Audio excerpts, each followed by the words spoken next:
Meus amados irmãos, que a paz e a graça de Cristo Jesus esteja com cada um de vocês. Hoje nós estaremos dando início a uma nova série de sermões aqui no canal da nossa igreja, baseados no livro de Atos dos Apóstolos.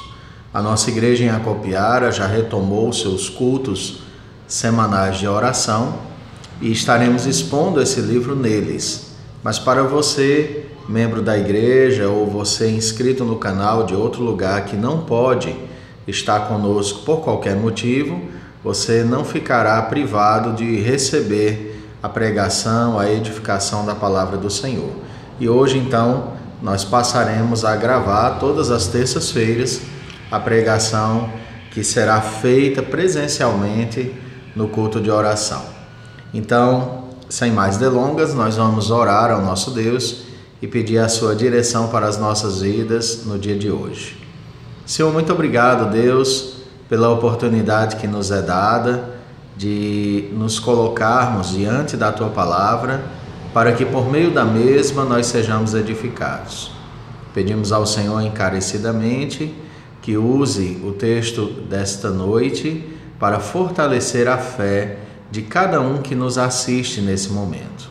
Alguns certamente estão assistindo agora, enquanto esse vídeo está indo ao ar, e outros deverão assistir depois. Mas que o Senhor abençoe ricamente a cada um e fortaleça a fé que, de uma vez por todas, o Senhor entregou aos teus filhos. Assim eu oro e agradeço em nome de Jesus. Amém.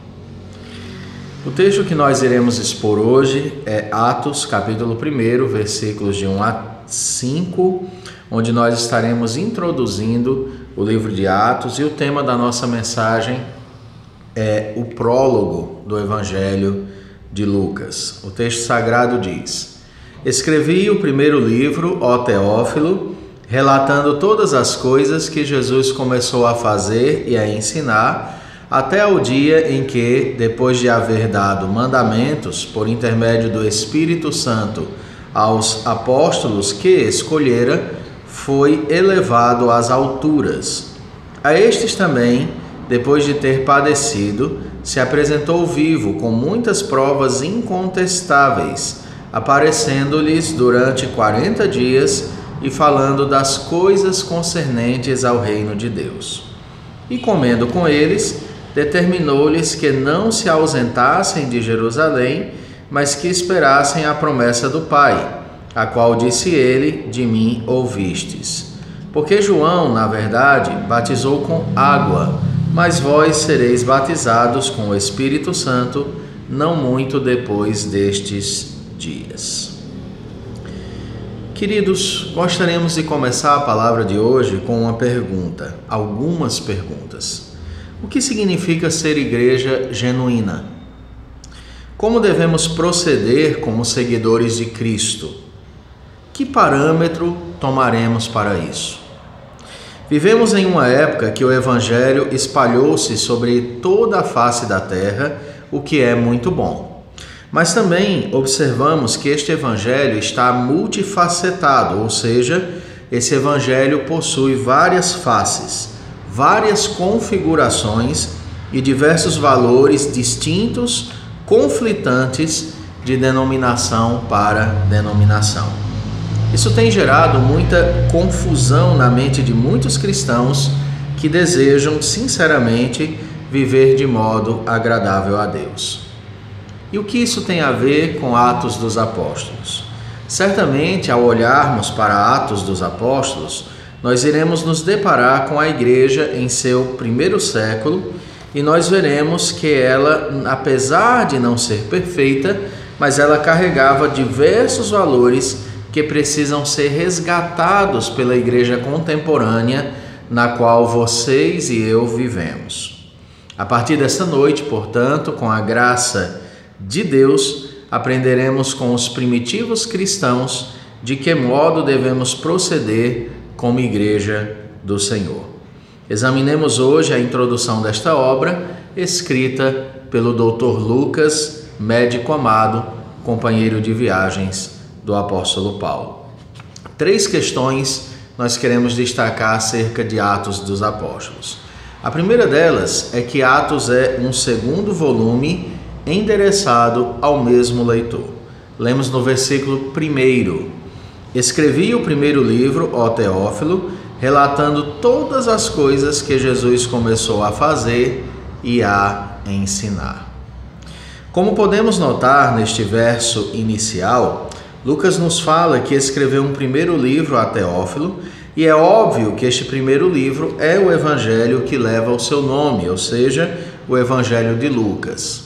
Não sabemos muito sobre Teófilo, contudo supõe-se que ele fosse uma autoridade política que de alguma maneira precisava ser instruído acerca da pessoa e da obra de Jesus.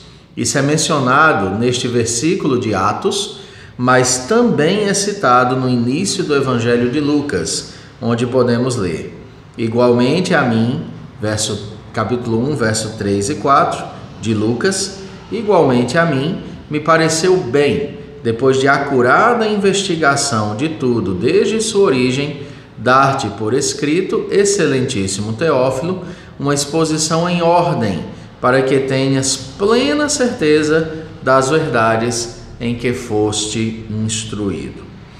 Um detalhe que nós notamos nas obras Lucas e Atos é que em Atos ele omite o termo excelentíssimo. E por quê? A única resposta que conseguimos pensar é que agora Teófilo já é íntimo de Lucas. Isso mostra que ele se aprofundou em sua fé e queria saber como ficaram os seguidores de Cristo.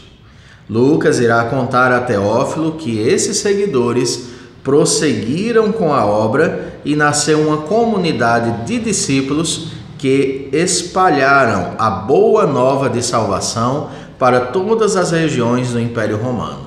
A partir de Jerusalém e seguindo pela Judéia, Samaria e finalmente alcançando os confins da terra, o Evangelho foi proclamado por esses discípulos que amaram a Cristo mais que suas próprias vidas e que abraçaram o ideal de proclamação do Evangelho como uma meta de vida, como uma razão de existir. Lucas, queridos, como já mencionei, foi médico e foi também companheiro de viagens do apóstolo Paulo.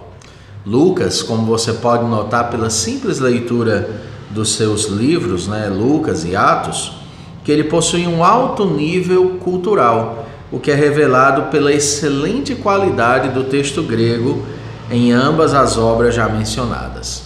Lucas, meus amados, se revela como alguém muito bem informado de tudo que ele escreveu, sendo sua obra, portanto, o resultado de uma profunda investigação. Lucas escreve as suas obras baseado, grande parte, numa profunda investigação onde ele adquire provas incontestáveis de que os fatos por ele narrados foram fatos legítimos, verdadeiros e, por que não dizermos também, poderosos.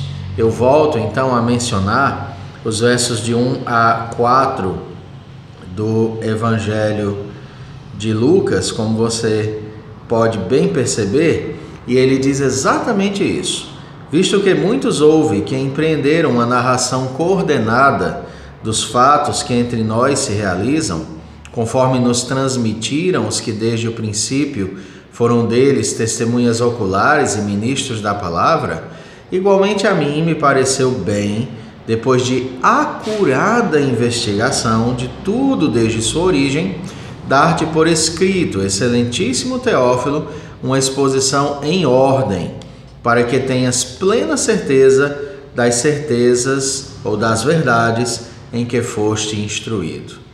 Na carta aos irmãos colossenses, Paulo então chama esse autor que fez essa pesquisa de médico amado. Quanto à data, nunca se tem um consenso sobre isso em nenhum livro do Novo Testamento, mas é provável que tenha sido escrito entre 60 e 64 depois de Cristo, visto que Paulo foi martirizado provavelmente no ano 64, é provável que o livro não tenha sido escrito depois disso, vemos que a partir da metade de Atos, Lucas escreve como sendo testemunha ocular dos fatos. Você vai perceber isso. Lucas vai narrando o que está acontecendo como alguém que está relatando informações. Até que no capítulo 16, verso 10, Lucas começa então a falar na primeira pessoa, indicando que a partir dali ele esteve presente aos episódios narrados.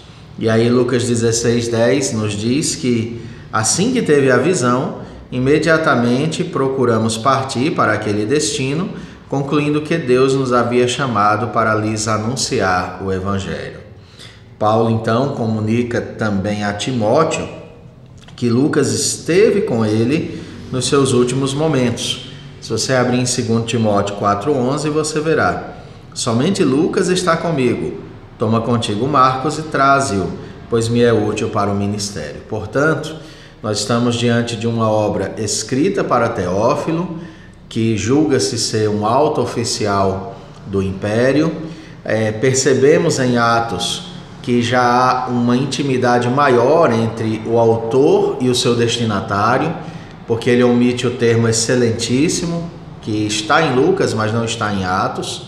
E nós percebemos que o propósito é de fato edificar Teófilo, para que Teófilo saiba quão verdadeiro é o que Cristo fez quando esteve entre nós e o que Cristo continua fazendo na igreja através da ação do Espírito Santo na vida da própria igreja.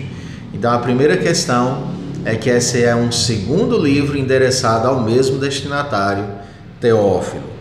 A outra questão que queremos destacar é que é um segundo volume acerca da continuidade da obra de Cristo. Eu já mencionei isso agora há pouco, mas permitam-me afunilar um pouquinho mais essa questão. Se vocês observar, podemos destacar nesses versos iniciais que Atos irá tratar da continuidade da obra de Cristo. Obra esta que foi realizada lá no Evangelho de Lucas e é relembrada aqui pelo autor. E aí Lucas, em Atos, traz à memória o que ele relatou no Evangelho. E assim ele faz um resumo extraordinário do que ele ensinou, instruiu através do seu Evangelho. Por exemplo, há 3 questões aqui citadas por Lucas que foram esmiuçadas em seu Evangelho. Primeiramente, Lucas cita que Jesus ressuscitou após o seu sofrimento. O primeiro destaque é dado à ressurreição de Jesus após o seu sofrimento redentivo. Lemos na parte A do verso 3. A estes também, a estes discípulos também, depois de ter padecido, se apresentou vivo com muitas provas incontestáveis. Lucas menciona que a ressurreição do eterno Filho de Deus não foi uma história criada pelos discípulos como resultado de imaginação ou na intenção de iludir. Foi um fato comprovado e essas provas inumeráveis eram provas incontestáveis também. Segunda questão dentro disso é que Jesus instruiu os seus discípulos por 40 dias. É outra informação que Lucas nos traz aqui. Na parte B do verso 3, nós lemos: aparecendo-lhes durante 40 dias e falando das coisas concernentes ao reino de Deus. Quando a gente escuta isso, nós temos uma ideia de que Jesus esteve 24 horas durante 40 dias com seus discípulos. Mas não parece ser a melhor interpretação aqui quando nós associamos esse texto às narrativas do Evangelho. Há uma possibilidade de que essas aparições tenham se dado, querido, aos domingos, pois conforme os relatos dos Evangelhos, todas as aparições de Jesus após sua ressurreição, segundo o Evangelho, se deram sempre no primeiro dia da semana. Pode ser que Lucas tenha mencionado os 40 dias para citar exatamente que nesse espaço de tempo Jesus apareceu várias vezes a seus discípulos e muito provavelmente aos domingos. Isso então justifica por que a igreja cristã passou a guardar o primeiro dia da semana após a ressurreição de Jesus, fazendo assim do domingo o sábado cristão. Ou seja, o domingo tornou-se o dia de descanso cristão. Inclusive, Lucas cita que Jesus comia com eles. E essa informação indica que o Jesus que apareceu não era um fantasma, mas uma pessoa real de carne e osso. O Jesus ressurreto tinha corpo e se alimentava. Vemos isso claramente no final do Evangelho de João. Eu quero ler aqui uma porção um pouquinho mais longa, mas que julgo essencial para ilustrar o que estamos dizendo. João 21, de 1 a 14, nos fala: Depois disto, tornou Jesus a manifestar-se aos discípulos junto do mar de Tiberíades. O mar de Tiberíades é exatamente o mar da Galileia. É que ele recebia também essa designação. E foi assim que ele se manifestou. Estavam juntos Simão Pedro, Tomé, chamado Dídimo, Natanael, que era de Caná da Galileia, os filhos de Zebedeu e mais 2 dos seus discípulos. Disse-lhe Simão Pedro: Vou pescar. Disseram-lhe os outros: Também nós vamos contigo. Saíram e entraram no barco e naquela noite nada apanharam. Mas ao clarear da madrugada, estava Jesus na praia. Todavia os discípulos não reconheceram que era ele. Perguntou-lhe Jesus: Filhos, tendes aí alguma coisa de comer? Responderam-lhe: Não. Então lhes disse: Lançai a rede à direita do barco e achareis. Assim fizeram e já não podiam puxar a rede, tão grande era a quantidade de peixes. Aquele discípulo a quem Jesus amava disse a Pedro: É o Senhor. Simão Pedro, ouvindo que era o Senhor, cingiu-se com sua veste, porque se havia despido, e lançou-se ao mar. Mas os outros vieram no barquinho, puxando a rede com os peixes, porque não estavam distantes da terra, senão quase 200 côvados. Ao saltarem em terra, viram ali umas brasas, e em cima peixes, e havia também pão. Disse-lhe Jesus: Trazei alguns dos peixes que acabastes de apanhar.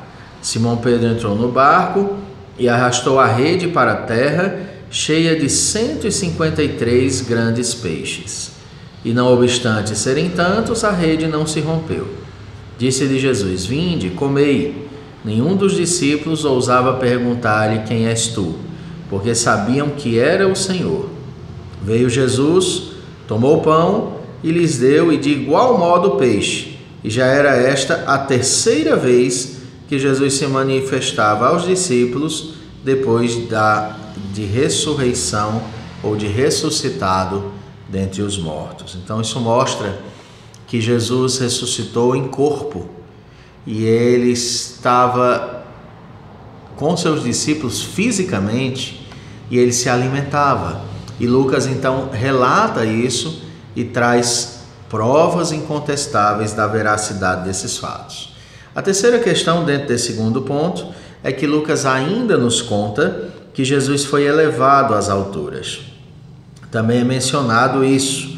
Lemos no verso 2: Até o dia em que, depois de haver dado mandamentos por intermédio do Espírito Santo aos apóstolos que escolhera, foi elevado às alturas. Jesus, ele tinha de ir para que o Espírito viesse e cuidasse da igreja, sendo este o outro Consolador. Nós voltamos então aqui ao Evangelho de João, no capítulo 16, de 7 a 15, que nos ensina isso. Mas eu vos digo a verdade, convém-vos que eu vá, porque se eu não for, o Consolador não virá para vós outros. Se porém eu for, eu vos-lo enviarei. Quando ele vier, convencerá o mundo do pecado, da justiça e do juízo. Do pecado, porque não creem em mim. Da justiça, porque vou para o Pai e não me vereis mais. Do juízo, porque o príncipe deste mundo já está julgado. Tenho ainda muito que vos dizer, mas vós não podeis suportar agora. Quando vier, porém, o Espírito da verdade, ele vos guiará a toda a verdade. Porque não falará de si mesmo, mas dirá tudo o que tiver ouvido e vos anunciará as coisas que hão de vir. Ele me glorificará, porque há de receber do que é meu e vou-lo há de anunciar. Tudo quanto o Pai tem é meu. Por isso é que vos disse que há de receber do que é meu e vou-lo há de anunciar. Então, Cristo vai para os céus para que o Espírito venha. E além do mais, Jesus sobe aos céus para iniciar o seu reinado, até que haja posto cada um dos inimigos debaixo dos seus pés. Paulo fala sobre isso no final do capítulo 2 da carta aos Filipenses, quando Paulo diz: pelo que também Deus o exaltou sobremaneira e lhe deu o nome que está acima de todo nome, para que ao nome de Jesus se dobre todo o joelho nos céus, na terra e debaixo da terra, e toda língua confesse que Jesus Cristo é Senhor, para a glória de Deus Pai.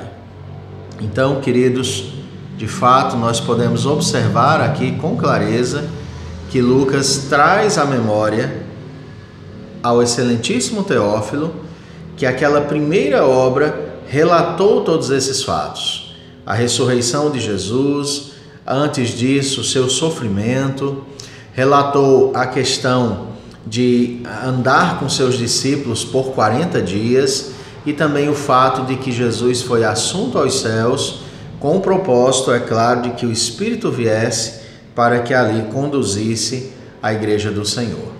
E aí nós caminhamos para uma terceira verdade que nós podemos extrair aqui neste prólogo do livro de Atos. E aí este livro é um segundo volume que revela Cristo agindo, só que agora pelo Santo Espírito na vida da igreja. Isso vai ser mostrado por Lucas a cada passagem, a cada situação que a igreja vai vivendo. Lucas sempre vai destacando que o Espírito Santo caminhava com a igreja, dirigia a igreja, conduzia a igreja, revelava a igreja e assim por diante.